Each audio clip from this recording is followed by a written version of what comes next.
Que Jesus abençoe os nossos propósitos dessa noite, abençoe nosso estudo, as nossas reflexões. Então, dando continuidade, né, nós começamos o capítulo 14, que se chama Preparativos. E esse preparativos, ele é muito interessante, porque ele vai tratar de uma frente de trabalho nova para o André, né. O André está começando, ele está em estágio nessa nova função dele, que a gente vai ver mais para frente como que ela vai se desenhando, né, porque se chama preparativos, porque no capítulo seguinte é a viagem, né. Então assim, o esse momento daqui de agora é um momento, assim, de aprendizado, né, de muito importante, muito valoroso para o André e para o Vicente, né. E aí a gente vai entender e a gente vai perceber como que a espiritualidade trabalha na vida da gente, né.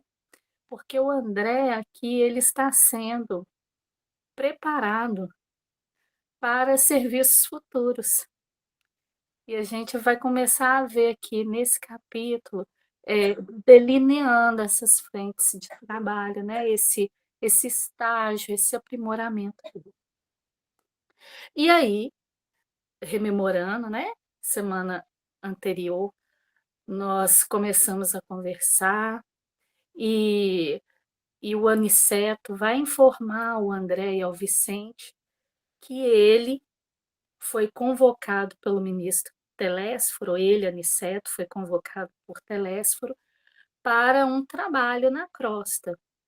E ele ia levar os 2 companheiros com ele, ia levar o André e o Vicente. E aí o André vai contar, né, pra gente, que ele fica pensando: "Nossa, quando eu estive na Terra, envolvido com as minhas questões particulares, eu vi muitas pessoas passando por muitos desagravos e eu não tinha como ajudar, né, não ajudei ninguém, não tinha como". E aí como se Aniceto lesse a mente dele, Aniceto vai dizer para ele que, em verdade, o André não tinha como auxiliar aquelas pessoas, né, ele não tinha preparo, ele não tinha capacidade de enxergar. E aí nós vamos ver o que que quer dizer esse enxergar, porque está além da capacidade visual, física, material, né. E aí ele continua assim, eh, depois de pensar, né, por alguns instantes, quando ele tem aquela conversa com o André, dizendo que é razoável, porque quando estamos na carne, muitas vezes nós somos inclinados a verificar apenas os efeitos físicos. Aí vocês se lembram que nós conversamos, né, porque aqui ele cita o mendigo, quando a gente olha para um irmão em situação de rua, né, daquela condição da mendicância mesmo, a gente só vê, a gente está vendo ali o desfecho, e para a gente o desfecho diz tudo, mas não é verdade. A gente não conhece as causas, a gente não sabe, né, os caminhos que nós, espíritos, estamos percorrendo. A gente vê uma criancinha muito nova, ou um jovem cheio de possibilidades adoecer, ou até mesmo uma pessoa idosa depois de uma vida muito laborativa, e a gente pensa assim: "Poxa, gente, fulano tinha tanto a fazer, ou fulano já fez tanto, né, podia estar vivendo um momento de mais sossego". Estagiar na terra não é para ter sossego. Sossego é conquista do espírito, e enquanto o espírito não conquista essa paz, ele vai estar sempre, estaremos sempre nesse torvelinho de movimento, de ação, que a gente enxerga, infelizmente, diante da materialidade, a gente enxerga como se fosse momentos absolutos de dor, não que não doa, mas também não são momentos absolutos de dor, né. E aí ele vai dizer assim para o André, e depois que ele pensa um bocadinho, que ele reflete um pouquinho, isso Aniceto, ele vai dizer assim: procuraremos, contudo, remediar a situação. Tanto você quanto Vicente não têm capacidade de ajudar efetivamente, né? Vocês ainda não conseguem enxergar além do que a matéria apresenta, mas vamos procurar remediar isso. Amanhã, pela madrugada, você e Vicente apareçam no gabinete de auxílio magnético às percepções, que fica junto ao centro de mensageiros. Darei as providências para que vocês alcancem o necessário melhoramento da visão. Então, aqui começa. Primeiro, gabinete de auxílio magnético às percepções. Os dois receberiam um auxílio, como o próprio nome do gabinete já fala, um auxílio magnético.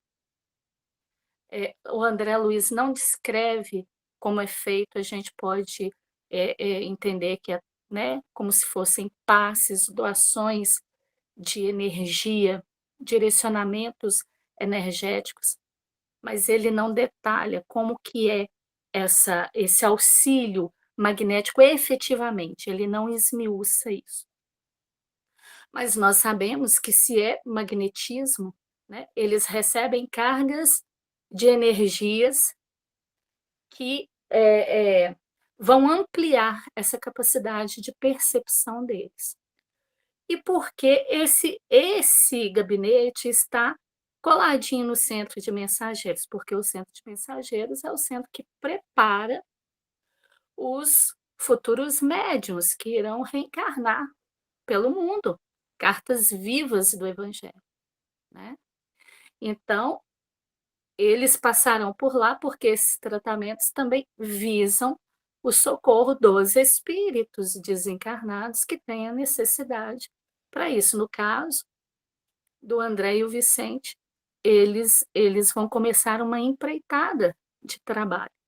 Então, eles precisam ter essa visão espiritual, essa capacidade ampliada. E aí, o Aniceto diz assim que dará as providências para que eles alcancem o necessário melhoramento da visão. O que ele vai fazer? Ele vai colocar ele em contato com os operadores magnéticos que poderão corroborar, ajudá-los nisso. Mas isso não é algo que vai se dar da mesma forma para os dois espíritos, e também não é algo que vai ser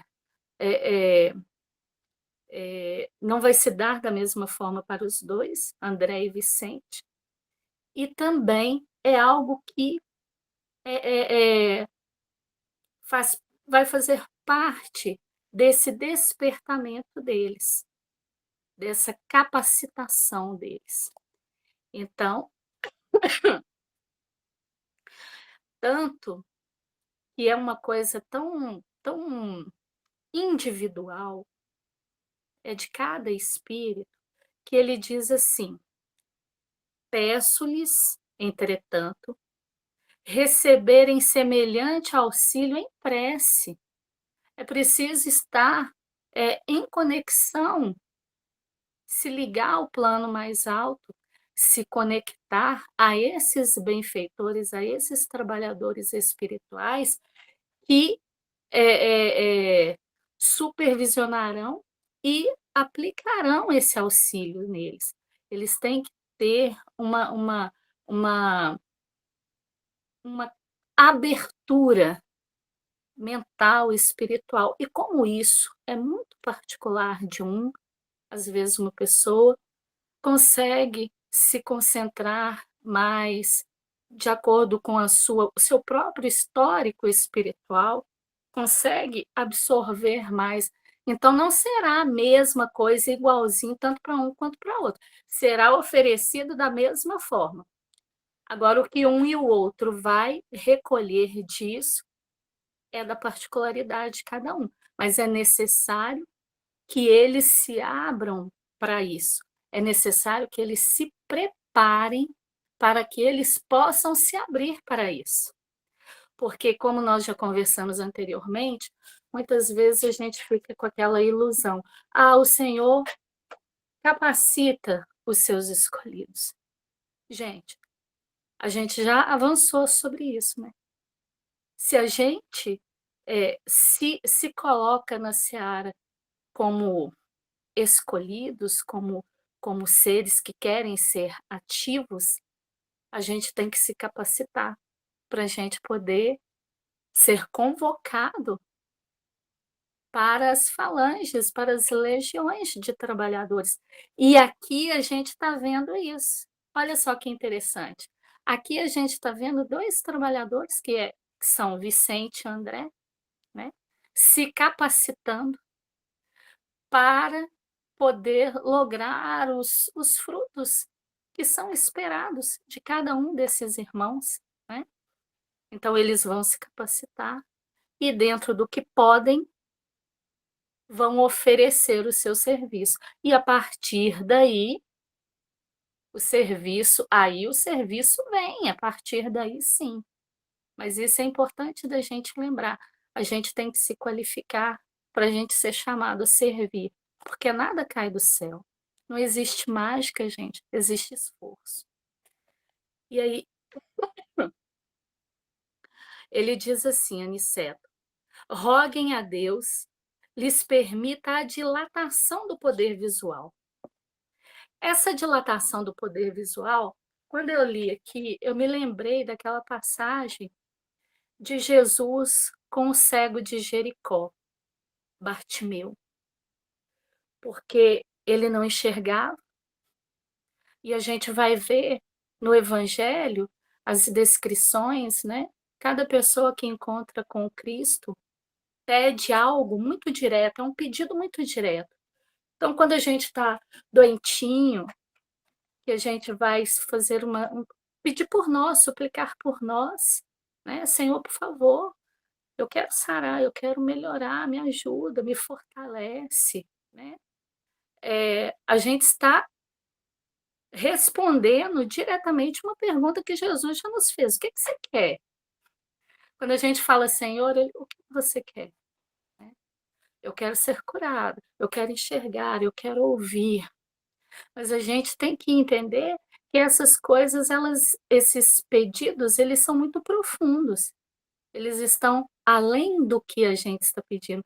Muitas vezes a gente não tem noção disso. Né? Eu quero, Senhor, eu quero ser curada. Eu quero sarar, eu quero melhorar. Mas essa cura, ela também está implícito nela forças muito poderosas. O que você vai fazer depois dessa cura? Jesus não nos questiona. Ele apenas pergunta: o que você quer? E o cego Bartimeu fala para ele: eu quero enxergar. Então, o enxergar, e depois que ele passa a enxergar, né, ele não começa a ver claramente, ele vê alguns vultos, algumas coisas assim, tem estudos muito interessantes sobre essa passagem evangélica. Então, enxergar está muito além de ver, porque André e Vicente, eles enxergam, gente. Alguém tem dúvida que André e Vicente conseguem ver? Eles não têm nenhuma deficiência visual, eles veem. Mas o que que eles precisam? Eles precisam enxergar. Eles precisam ter apurar a visão. Apurar a visão é muito mais profundo do que apenas enxergar. Aí ele diz assim: compenetrem-se da grandeza desse dom sublime. Compenetrem-se, pensem, reflitam, observem o que é o dom de enxergar. O que é o dom de ver? Ver por si só já é uma benção. Eu vejo vocês, vocês me veem, é uma maravilha. Mas enxergar é algo sublime. E todos nós estamos aqui hoje, nós não estamos em busca de enxergar, de ter uma cura, um aprofundamento na nossa capacidade visual, espiritual. Então, e ele diz assim: "E sobretudo, enviem à majestade eterna um pensamento de consagração ao seu amor e aos seus serviços divinos." Ele já disse aqui mais acima, ó: "Roguem a Deus e lhes permita a dilatação do poder visual." Aí aqui embaixo ele fala: "Enviem a majestade eterna." A majestade eterna é Deus. A majestade eterna é Deus. Enviem à majestade eterna um pensamento de consagração, de louvor, de agradecimento, de reconhecimento ao seu amor e aos seus serviços divinos, porque Deus trabalha o tempo inteiro, gente. Jesus já contou isso pra gente. Se a gente não tá lembrado, a gente precisa lembrar, porque Jesus já contou isso pra gente. O Pai trabalha o tempo todo e eu trabalho também. Então, a gente está aqui hoje na Terra, vendo, né, tudo o que está acontecendo, as ebulições da sociedade que nós estamos vivendo hoje. Daqui a 200 anos, 100 anos, estaremos vivendo em outra sociedade, gente. O movimento ele é contínuo. E Deus está trabalhando, trabalhando com os seus Cristos maravilhosos, né, com Jesus Cristo, nosso Senhor, com os espíritos iluminados, para esses espíritos todos trabalhando a serviço do Criador para nos ajudar, para consertar as encrencas que a gente cria, que a gente tem uma habilidade de fazer coisa que não presta, porque até a gente começar a fazer coisa que presta, a gente já fez um tanto de coisa que não presta, que precisa de conserto, precisa arregimentar isso aí. Então, ele diz assim, ó: agradeçam. Não desejo, não desejo induzi-los a atitudes de fanatismo sem consciência. Ele está falando aqui, eu não estou falando para vocês orar orações repetidas que não passam do céu da boca. Estou falando para vocês consagrarem os seus sentimentos ao Criador, uma expressão de verdade. Não precisa ser de muitas palavras, não precisa ser de palavras, né, de português acurado, não, de legítimas em sentimento, em reconhecimento e agradecimento. Não tem nada a ver com religião, mas você sabe fazer? É do jeito que você caminhou na Terra, é do jeito que você caminha hoje em dia aqui? Ótimo, mas você não pode esquecer do sentimento, porque o Pai Nosso por si só é uma oração fantástica em beleza, mas se você só reproduz ela, na sua mecânica você não entende nem o que está sendo dito. É disso que ele está falando. Então, eh, não podemos abusar da oração aqui, segundo antigas viciações do sentimento terrestre. No círculo carnal, costumamos utilizá-la em obediência a delituosos caprichos, suplicando facilidades que surgiriam, que surgiriam em detrimento da nossa própria iluminação. Quantas vezes a gente não ora pedindo coisas absurdamente escalafobéticas, coisas que não fazem sentido, coisas que, se nós fôssemos atendidos diante das rogativas que nós fazemos, aí sim, realmente, o mundo estaria de ponta cabeça e nós estaríamos também. Porque nós ainda não temos nem maturidade para pedir. A gente negocia com Deus as promessas que nós fazemos e que não temos intenção de cumpri-las, porque nós prometemos mundos e fundos, essas negociatas que nós fazemos e envolvemos a divindade, elas falam da nossa incapacidade até de pedir para nós. "Ai, Senhor, eu quero ganhar um prêmio maravilhoso aí de um sorteio qualquer, e aí eu vou ajudar todo mundo, eu vou fazer tudo para todo mundo". Parte do princípio que cada um de nós já recebeu o quinhão da vida que nos é benéfico.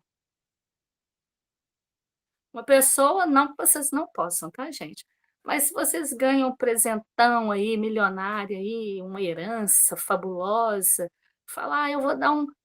Gente, pensa, eu vou dar uma casa para Renata no melhor condomínio de Lagoa Santa.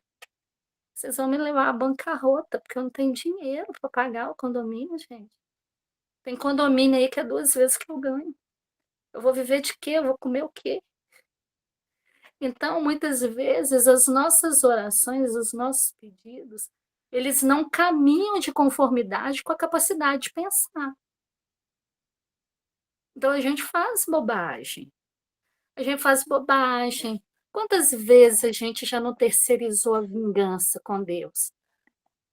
Se alguém falar aqui que nunca, vou contar para vocês que vocês já fizeram e às vezes nem lembra, que eu já fiz. Claro que eu fazer não quer dizer que vocês tenham feito, mas é um mecanismo, assim, muito nosso. Vou contar para vocês, presta atenção, se alguém se reconhece. Senhor, Senhor, eu confio no Senhor plenamente, confio mesmo. Mas, sabe, aquele aquele que diz que é seu filho também, aquele ungido do Senhor lá, aquela bênção sua, me deu um golpe danado, me passou a perna, me deu uma rasteira, me enganou. Estou com o coração magoado, mas como eu sou sua filha, já sou uma pessoa temente ao Senhor, eu não vou fazer nada com ele não, Senhor. Porque eu sei, dentro de mim, eu sei que a hora que o Senhor pesar a mão no ombro dele, não fica pedra sobre pedra. Gente, o que que eu estou falando? Estou falando: "Deus, não vou fazer nada não, porque eu já sou boazinha, tá? Então não vou fazer nada não". Mas o Senhor trata de pesar a mão nele, porque diz o evangelho que quando o Senhor pesa a mão, não fica pedra sobre pedra. Eu tirei eu tirei do meu criador a condição dele de ser bom e justo, e coloquei nele a vingança, e o trato como um justiceiro. Justiceiro não é justo. Justiceiro arma emboscada, o justo não. Então Deus é justo. Eu sou errado, o meu semelhante é errado. Então por que que eu estou terceirizando a vingança? Então olha só, coisas que a gente faz.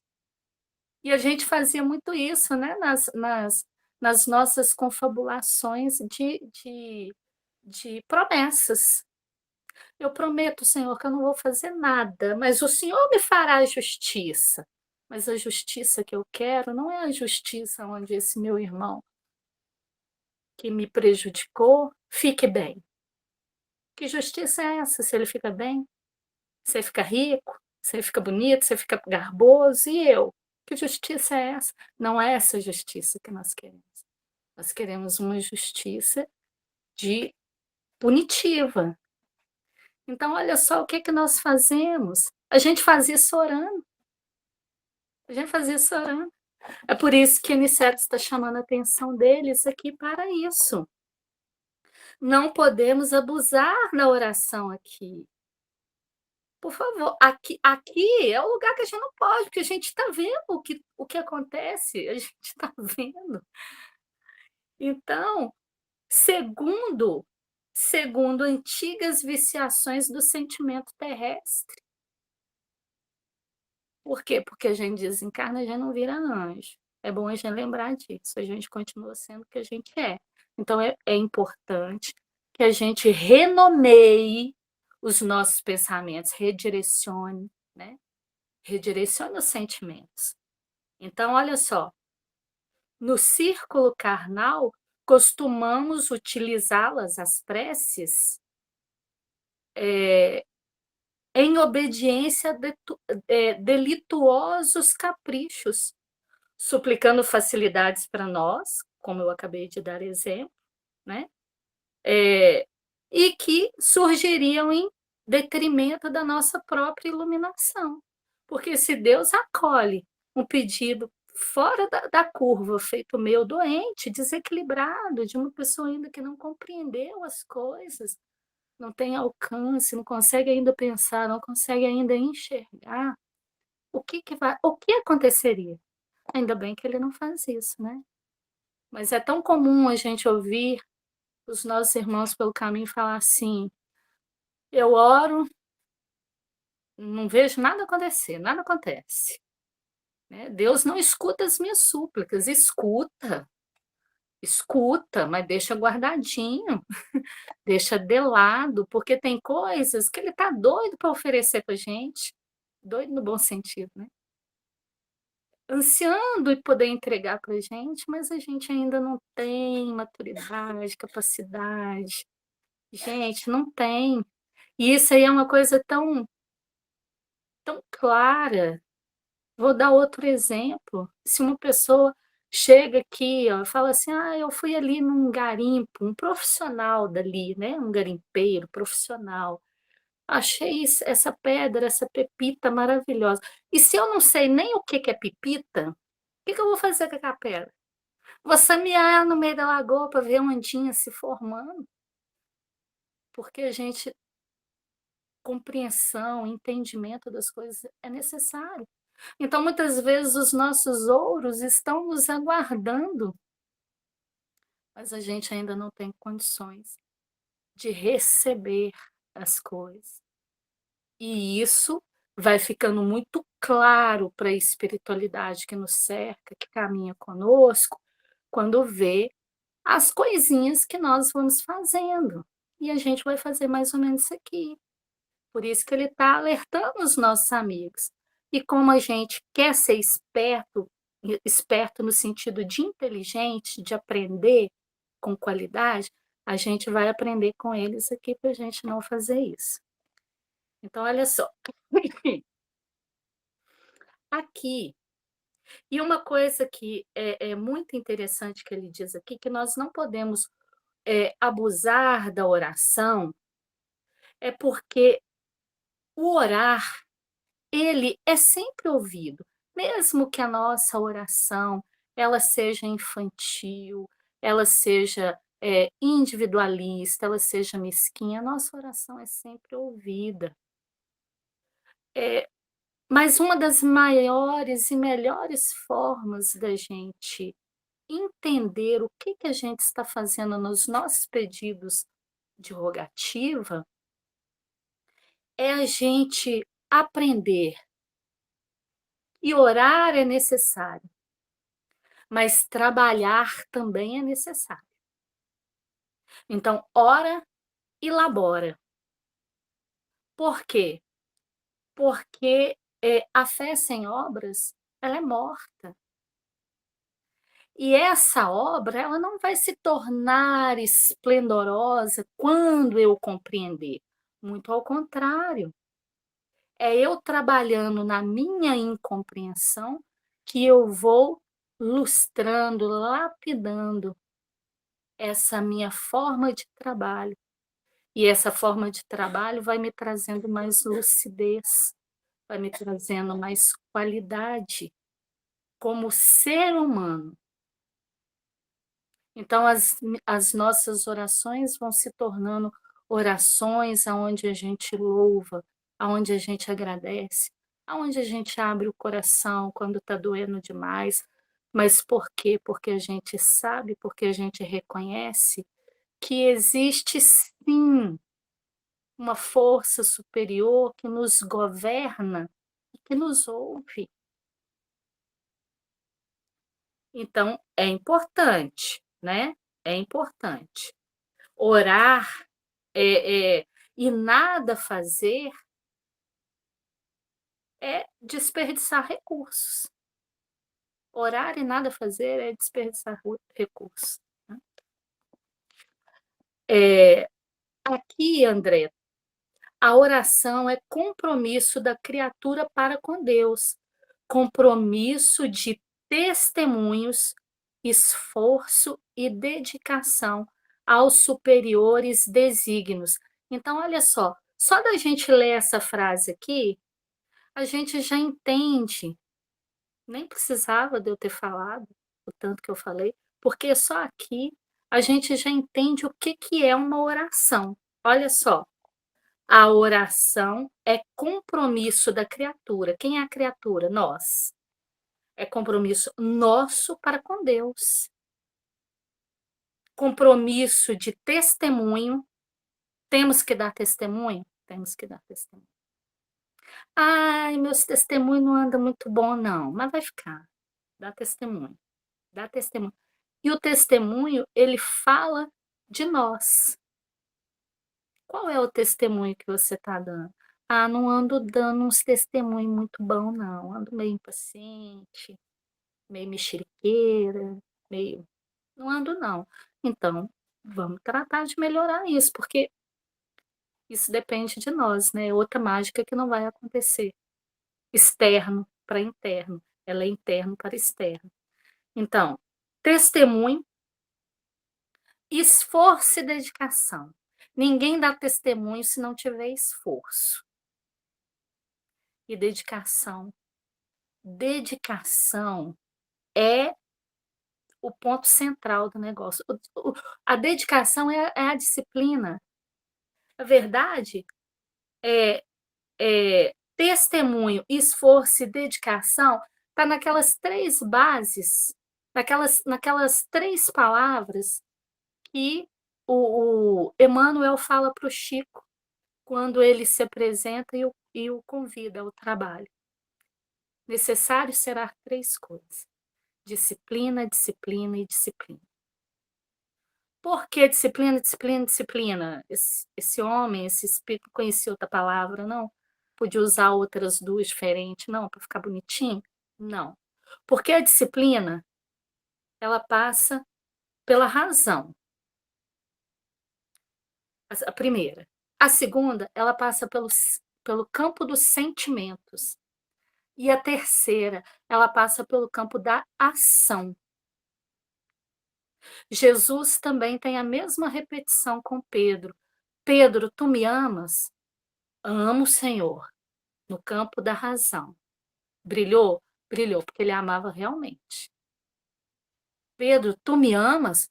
Amo o Senhor. Campo dos sentimentos. Ele sentia verdadeiro amor e adoração pelo Cristo? Sentia. Pedro, tu me amas? Pedro fica aborrecido. Isso é narrado pelo evangelista, né? Não me lembro se é Mateus, qual que é. Que batismo, não me lembro. Pedro, ele fica aborrecido. Senhor, claro que eu amo, mas por quê? Porque é o campo da ação. Quando Jesus faz essa pergunta a Pedro, no campo da ação não havia ação. Pedro não trabalhava, não laborava, porque o Pedro que Jesus recolhe, a, a, a, a primeira rede que Jesus lança é para recolher Pedro. Pedro era ranzinza, chato, preconceituosíssimo. É o meu apóstolo preferido. Cada um de nós se identifica com um dos apóstolos, né? Um dos discípulos. E cada um tem uma persona muito característica. Pedro sempre foi o meu preferido. Como sempre foi, hoje não dá nem para largar a mão dele, não, porque ele continua sendo, na verdade. Só que hoje eu almejo o caminho do Pedro que se construiu após o contato com Cristo. Mas quando Cristo lança a rede e recolhe Pedro, Pedro era esse homem, briguento, passional. Ele arranca a orelha de um soldado, gente, como é que O homem caminha com Jesus, que é o amor, é a paz personificada. Ele vai lá e Jesus fala: Pedro, Pedro, pelo amor de Deus, Pedro, o que, que você está fazendo? Guarda essa espada, Pedro. Quem pela espada fere, meu filho, não encontra destino diferente. Então, Pedro é passional, rabugento, preconceituoso. E nessa época ele não tinha no campo do tripé desse amor a ação. Então, por isso que ele sente. Ele sente porque ele pensou isso? Não, gente. Tem coisas que estão assim, guardadas em nós, guardadas, ainda não eclodiram, não conversou ainda com a nossa parte de razão, de enxergar as coisas com claridade. Ainda vai chegar. Né? Então, compromisso, olha só, compromisso de testemunho, esforço e dedicação aos superiores desígnios. Toda prece entre nós deve significar, acima de tudo, fidelidade do coração. Esses dias eu estava assistindo um estudo muito, muito bacana, muito maravilhoso, com um médico espírita, ele se chama Sérgio alguma coisa. Vou lembrar, vou colocar no grupo para vocês. E ele falava assim: o primeiro órgão que é criado no processo embrionário é o coração, é o primeiro. E o coração é o receptáculo das emoções, é o receptáculo.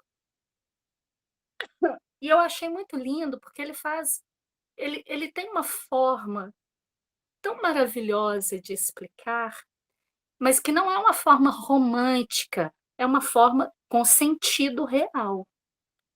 Ele fala, por exemplo, o campo, quando a gente fala em centros de força, chakra, né? A gente fala chakra na cabeça. O chakra do latim é coração, porque todo sentimento ele ele ele ele faz o caminho para o coração. É o caminho dos sentimentos. Aí ele fala assim, um professor, por exemplo, um professor que não tem amor, amorosidade pelo que ele faz, ele pode ter muita ciência, muito conhecimento, mas se ele não tiver sentimento, o aluno dele não aprende, porque a transferência é pelo sentimento. Eu falei, é verdade, é verdade. Todos os professores que eu tive, todos os professores eram muito bons, na verdade, mas tinham aqueles professores que tinham uma linguagem, que a gente falando assim, que linguagem é essa? Hoje eu posso dizer, a linguagem do amor, porque a linguagem do amor, ela conversa com qualquer ser humano, em qualquer idioma. Então, achei muito bonito isso. E aí, alguém gostaria de falar alguma coisa, gente? Por favor, se quiser, só levantar a mãozinha aí, tá? Então, a fidelidade do coração, do sentimento, seja fiel aos seus sentimentos. Para de tentar enganar a ti mesmo, porque a Deus você não pode enganar. Então, é, é uma tolice, né? É uma tolice. É a mesma coisa de uma criancinha, tá? Você põe o pratinho na frente dela, e ela começa a separar a comidinha, você fala, não joga fora. Aí ela tira tudo do pratinho que ela não gosta de comer e esconde, ou joga no chão, que ela acha que ninguém vai ver, ou esconde debaixo do pratinho, porque ela acha que ninguém vai achar. E aí depois a mãe, o pai chega e fala, mas você jogou no chão? Ela, não, mas ela tá mentindo para quem? Para ela. Assim somos nós, a gente mente para nós. Então a gente precisa aprender, né, a parar de tentar nos enganar, porque a divindade, a espiritualidade superior, a gente não engana, né. Quem ora em nossa condição espiritual sintoniza a mente com as esferas mais altas e novas luzes lhe abrilhantam o caminho. Então, olha só, quando a gente ora, a gente está construindo uma escada para que a gente suba, não para que a espiritualidade desça, porque eles até fazem esse movimento por nós. Fazem sim. Mas o que cabe ao nosso esforço é uma ação nossa para crescer, para avançar. Todo crescimento leva a isso. Toda busca de crescimento leva a isso, a esse encontro, a esse contato. E nós sabemos que nem tudo vai poder ser, colocado nas nossas mãos de forma gratuita, sem esforço, tem que haver esforço, é necessário. Então a gente constrói, ó, quem ora em nossa condição espiritual, no caso ele está falando lá, né, deles, na condição de espíritos, sintoniza a mente com as esferas mais altas. Mas quem ora aqui na Terra, gente, acontece a mesma coisa. O que que acontece lá que não acontece aqui? Lá, os espíritos, com essa comunhão, eles conseguem ver, né, as luzes, eles conseguem ver essa expansão. Eles estão no plano espiritual, eles estão no mundo dos espíritos, eles conseguem ver. Eles conseguem ver quando um espírito está mais mucambuzo, quando está mais apagadinho. Eles conseguem ver quando eles estão mais brilhantes. Eles conseguem enxergar, lembram? Lá em nosso lar, quando chega a caravana lá, e durante a noite chega 2 espíritos extremamente luminosos, mas é dito que eles ainda estão encarnados. Eles são luminosos, realmente, são espíritos que partiram dali, de nosso lar, para trabalhos maravilhosos, benditos na Terra, e à noite eles voltam, mas eles estão em trabalho. Mas eles brilham, né? E aqui na Terra a gente consegue ver isso? Encarnado? Não, a gente não consegue ver isso. Aqui na Terra, gente, fala um negócio para vocês. Para quem acha que aqui na Terra não tá com nada, aqui na Terra tá com tudo. Porque aqui na Terra, gente, a gente consegue encontrar um Chico Xavier. Aqui, ó, consegue encontrar aqui um Divaldo Pereira Franco, uma Dona Mariinha que toma conta de não sei quantos moradores de rua, uma outra pessoa, uma Mahatma Gandhi, uma Madre Teresa de Calcutá e tantas outras maravilhosas, só que trabalham em anônimo, né, anonimato. A gente consegue encontrar com essas pessoas aqui, gente. A gente consegue encontrar com pessoas que durante o dia elas estão varrendo uma rua, cuidando de uma casa, mas no momento que elas têm disponível, elas estão costurando uma roupinha para uma pessoa carente, elas estão separando um farnelzinho de roupa para alguém, elas estão preparando um alimento para levar à noite fria para morador de rua, elas estão preparando para ir visitar a gente nos presídios. Gente, parte do princípio que visitar pessoas no presídio tem que ter um amor muito grande. E a gente vai ver isso muito quando a gente volta de novo naquela questão que eu trouxe, né, dos sentimentos, o coração, né, ele é esse órgão que representa o sentimento, porque esse sentimento se avulta nele, se você for observar a quantidade de pessoas que visitam parentes encarcerados, você vai ver um número quase de 100, quase, de 100% de mulheres. Expressão de sentimentos, né. Tem homens? Tem, mas não tantos. No presídio feminino, você vai ver muito poucos parceiros indo visitar, mas em compensação, nos presídios masculinos, você vai ver um alto nível de mulheres indo, né, porque a mulher está mais voltada para essas questões dos sentimentos. Ah, é uma paixão desordenada, a gente não está falando disso, né, a gente está falando do do do tipo, o sentimento, né, que visita uma uma determinada espécie, que é a mulher, né. Então, veja bem, a Rosa, por favor, tá? Você me lembra aí o tempo que eu falo muito. São 8h51, tá?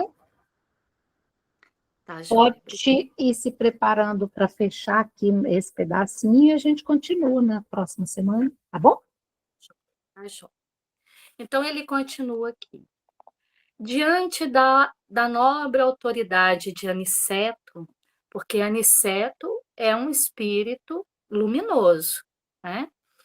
Diante da autoridade de Aniceto, não me atrevi a falar, e cheguei mesmo a recear a externação de qualquer pensamento. A André já ficou assim: não vou nem pensar, né? Porque eu penso, ele lê meus pensamentos, vou ficar quietinho, quietinho. Deixou-nos o generoso instrutor com palavras carinhosas, de amizade e incentivo. Vicente e eu acalentávamos projetos magníficos, eles ficaram assim, como é que é aquela palavra? Ansiosos. Iríamos pela primeira vez cooperar a favor dos encarnados em geral. É uma felicidade, né, gente? A gente sabe que como que é, quando a gente é convidado a participar de uma coisa assim que o nosso coração vibra com aquilo, é muito bom, é esse sentimento. A gente não dorme, né? A hora não passa, a gente fica aflito, é uma aflição, uma ansiedade, uma coisa assim, uma vontade muito grande de começar a elaborar, a colocar a mão na massa. Nosso repouso noturno foi brevíssimo. Aguardávamos ansiosamente a alvorada, a fim de receber o auxílio magnético do gabinete referido. Então, além deles ter ficado ansiosos, os dois, né, terem ficado ansiosos, lembra que a Aniceto falou que eles deveriam estar lá pela madrugada, então quer dizer, muito cedinho eles deveriam estar lá, porque eles sairiam muito cedo. Então, eles ficam assim. Então, eu acho que a gente pode terminar aqui com essa frase do André. Ele diz assim: poucas vezes orei com a emoção daquela hora. Porque quando a gente reconhece uma, uma, uma bênção na vida da gente, isso realmente toca o coração da gente. E aí nós vamos lembrar que André, quando estava encarnado, não era feito a orações, né? As visitas dele ao campo religioso era só pro forma. Mas ali era um novo homem, e envolvido por esse desejo muito feliz, muito verdadeiro de poder participar disso que ele está sendo convidado a participar, que ele ainda não sabe a dimensão dos trabalhos que o aguardam, ele não sabe. Ele nem sabe que o treinamento dele começou, ele nem sabe. Então ele conta pra gente que poucas vezes orou com a emoção daquela hora. E a gente vai lembrar que tem determinados momentos que a gente se conecta com a espiritualidade maior, com Jesus, com Deus, nosso Pai, de uma forma tão verdadeira, tão profunda, tão real, que a gente fala: eu nunca fiz uma oração como essa. Como que eu faço para fazer essa oração todo dia? Não é a mesma oração, é o sentimento que a envolveu, o reconhecimento que tomou conta na hora, sabe? É, e assim a gente pode terminar por aqui e semana que vem a gente finaliza. Pode ser? Se alguém quiser falar alguma coisa, gente, por favor, fala aí para nós. Renata, é a conexão, né? É a conexão que esse sentimento permite criar, né?